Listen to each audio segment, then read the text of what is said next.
Расте бројот на болни од грип. За само една недела за 34% ја зголемена бројката на новозаразени. Од Институтот за јавно здравје велат дека годинава порано од очекуваното почнало ширењето на грипот.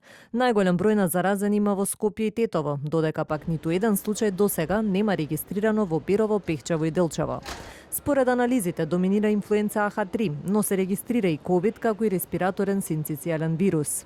Очекуваме бројките и во наредниот период да растат, да се движат во овој ранг како и сега, со оглед на тоа што според историските податоци пикот на грипот во Македонија е некаде од средината на јануари па до средината на февруари, зависност од кој дел, во која година почнува сезоната. Оваа сезона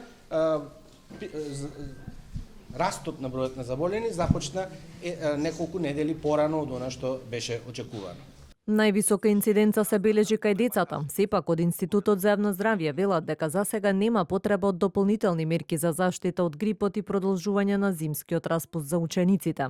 Препораката е ако децата имаат симптоми да не се носат во училиште или градинка. Ќе започне школска година, да не се носат децата во школа, во градинка, доколку имаат симптоми на акутно респираторно заболување, за да тоа биде добро за нив да го прележат всушност грипот дома и да не ја шират заразата на останатите деца или на останатите колеги, доколку се вработени лица. Доколку симптомите не се повлекуваат или се влошуваат, веднаш да се јават кај матичен лекар или инфектолог за медицинска помош. Неделава е регистриран и еден смртен случај од грипот. На клиниката за инфективни болести пред неколку дена почина 75 годишна жена, која имала и други заболувања и не била вакцинирана со вакцината против сезонски грип.